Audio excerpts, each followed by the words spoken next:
gave us an extra week because he forgot about it too. 1.6 Graphical Transformations. My notes for this section got like progressively uglier. They're probably still better than mine. I just, in all one color. It's just all one color. Like, no, this is how it started. Like, this is how it started. And then it, like. No, look at it. It's just. We have really neat handwriting. My handwriting's not that neat. Alright, so we're looking at what's happening to our graphs.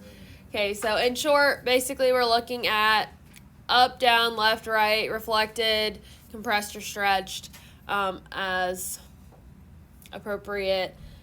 Inside the parentheses or like inside the radical or something like that, we'll move it right or left, opposite the direction of the sign. The stuff outside of the radical or outside of the parentheses moves it up or down, and that does the same direction as the sign. There's a negative out front, it's reflected, and then the numbers in front of the X are either compressed or stretched, as the case may be, but there's not a whole lot of the ones that are compressed and stretched. A simpler version of this last year. Mm-hmm. So last year we did it just for parabolas. This year we're doing it for some of the other like basic functions. All right, so number 2, y equals x squared plus 5.2. So there's no parentheses, okay, so you can classify that as outside the parentheses, okay. If it was moving it left or right, it would be inside, okay, like they would actually put it in parentheses.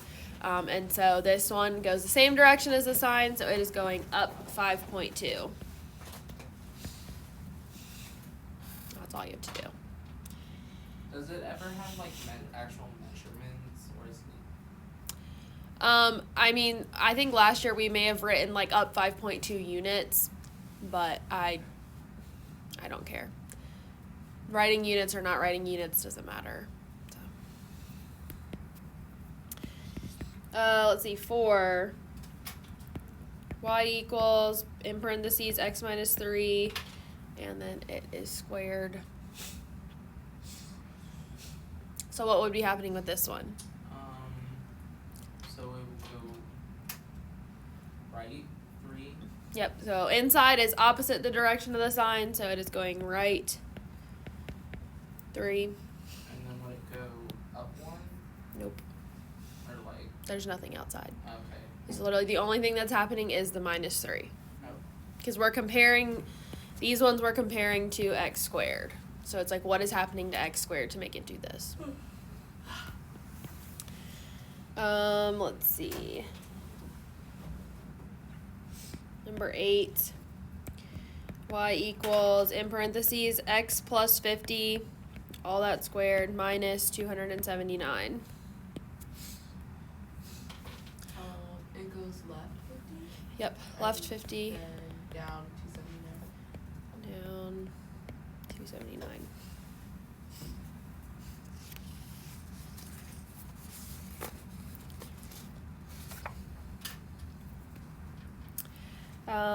Let's see. These next ones are this next one.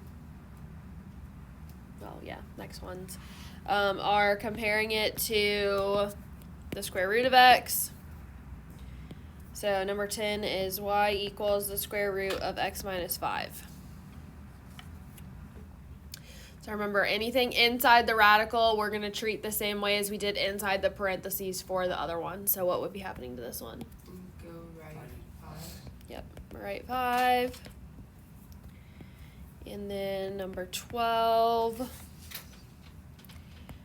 y equals the square root of 3 minus x. So I would rewrite this one first as minus x plus 3 inside, or negative x plus 3 inside, because of that negative sign, so that it doesn't get confusing. So I would rewrite this as the square root of negative x plus 3. So would it be reflected? So it's reflected in what else?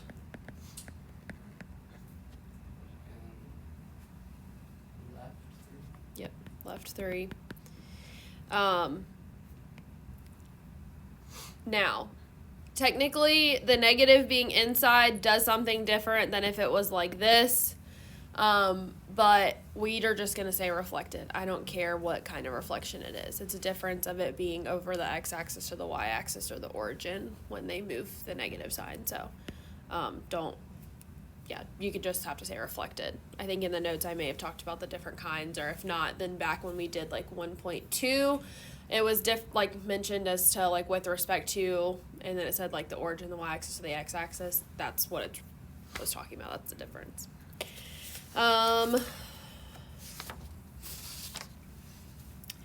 Let's see. The next ones are for x cubed, so transformations for x cubed. So 14, we have y equals 2x in parentheses raised to the third.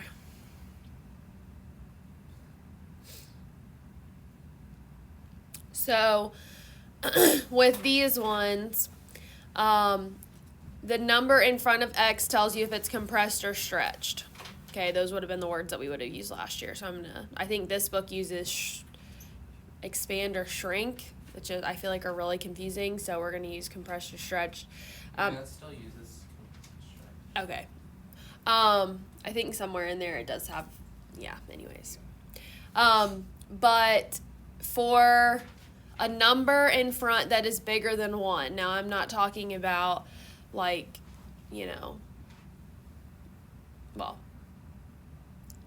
when I say bigger than 1, I mean in the sense of the absolute value is bigger than 1. Okay, it can be a negative. The negative just tells you reflected. Okay, so because 2 is greater than 1, it is stretched. Okay, if it is a decimal or a fraction in front of the x, it's going to be compressed. Okay. And obviously can't have 0, so. So for the x cubed ones, you're just telling if it's stretched or compressed. Unless. Well, it depends. I mean, if they give you something else after it, then you would also want to talk about that. But this one just didn't give you anything with it. And the next one doesn't either, but 0.3 x cubed. So 0.3, that's a decimal, is less than 1. So this one would be compressed.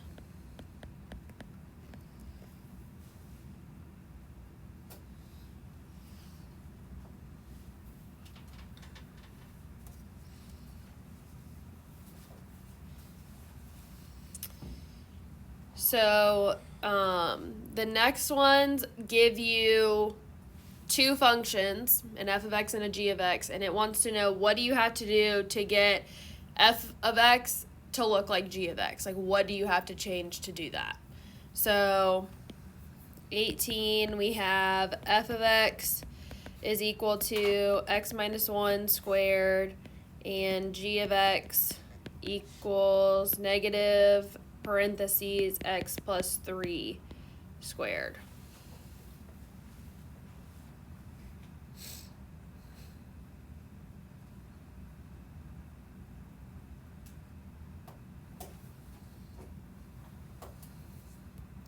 So without a whole lot of stuff, what is the first thing that you would notice you would have to do to this one to make it look like this? Okay, we'd have to make it negative, so we'd have to reflect it. So we'd have to reflect by making it negative.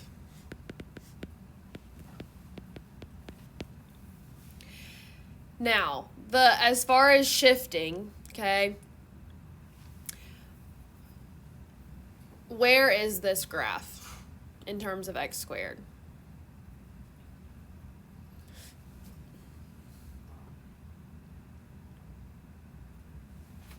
Like, if I just told you ignore everything else, if I just told you to tell me what's happening to this graph, what would you tell me is happening? It's moving where?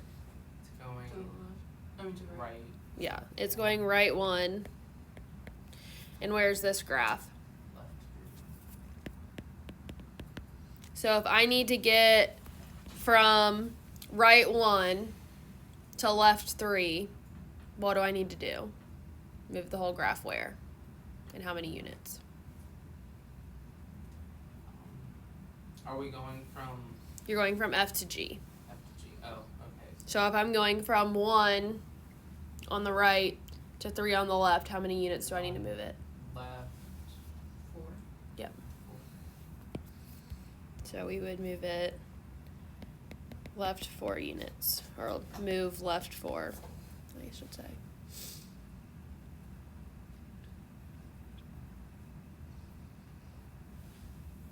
So by doing that, then they would be the same graph.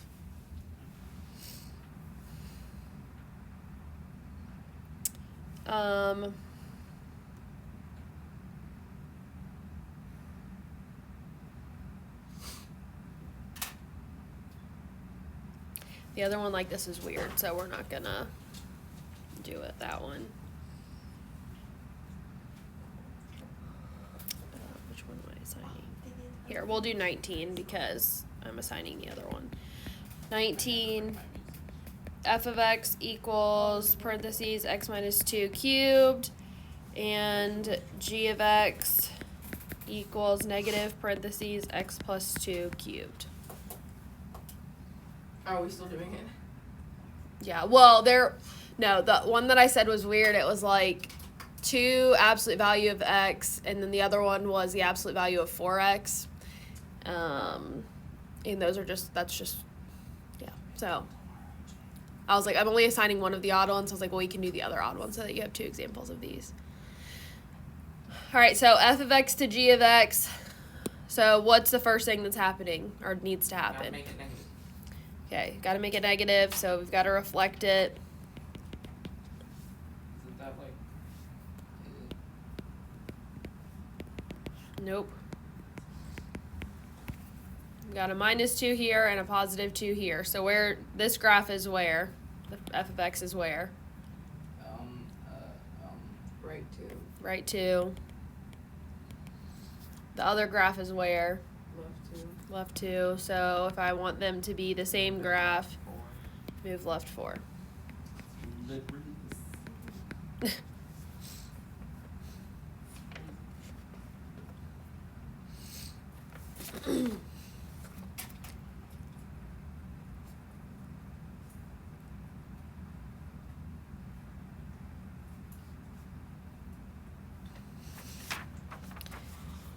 Let's see. Describe a basic graph and a sequence of transformations that can be used to produce a graph of the given function. Oh. So 44, I'm going to modify it a little bit, modify the problem. So it's going to be negative square root of x plus 1. So what's happening to this one? What are we doing again? You're just describing what's happening to the graph. It's going left. It's reflected. Yeah. No. Left 1, and it's reflected.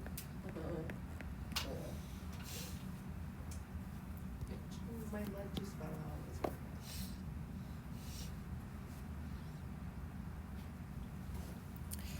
All right, 46, I'm going to modify this one as well, just because, Are they hard? no, but it's, the numbers in front of them that would tell you compressed or stretched make them do weird things, so I'm just taking that part off of them, basically. Because they're not like the x. If they were the, like, parabola ones, I would leave it, but... So 46, we have y equals negative absolute value of x plus 4 plus 1. So the absolute value be like a parentheses. Yeah. Okay.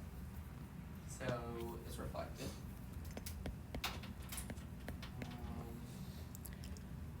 We're gonna go left 4 and Up up 1.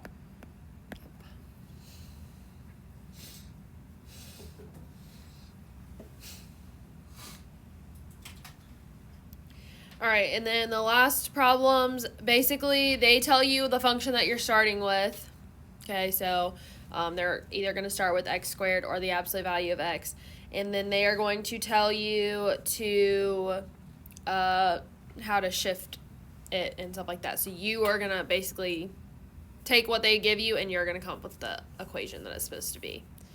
So 48, we're starting with, I'm not going to write the whole problem, but we're starting with y equals x squared. So I'm going to tell you what's happening and you tell me how I should rewrite it, and we're going to go step by step. So when this one's done, we're going to have 2 lines of writing. So the first thing it says is they shift right 4 units. So how would I write this? So parentheses, well, y equals parentheses x.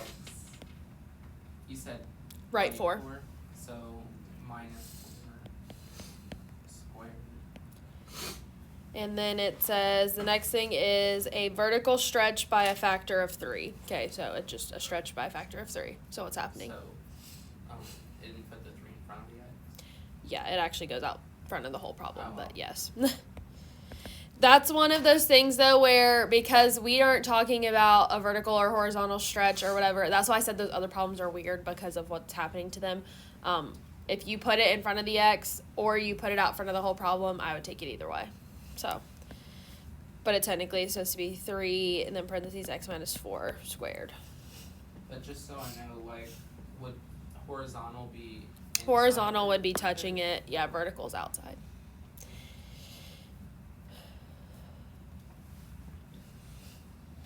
Oh, we're building it up. Huh? Like we're Yeah, so this is the last thing that it asks for, so that is done.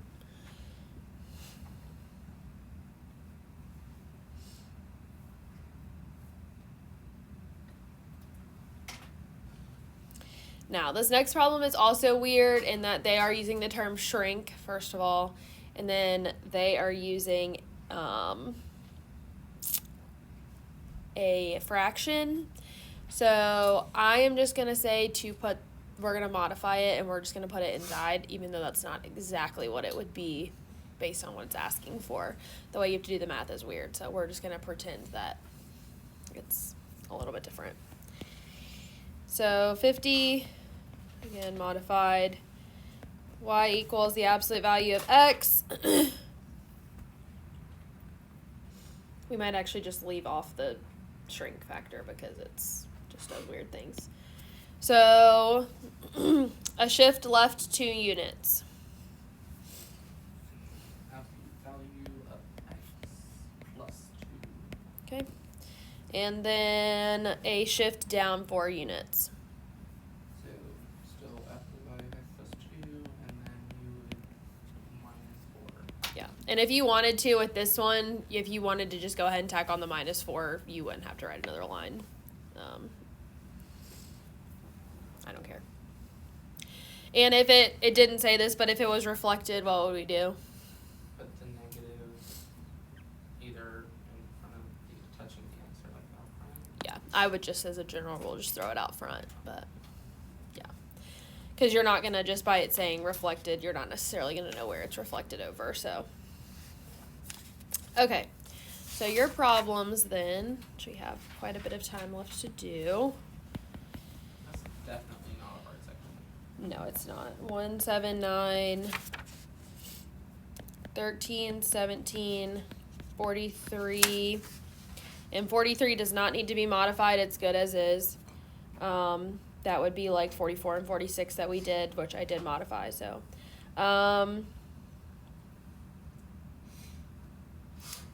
47 is fine. I'm trying to see if I need to do anything. 49.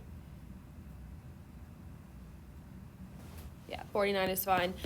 For the stretch and compressed like factors, if it's vertical, it's outside, just like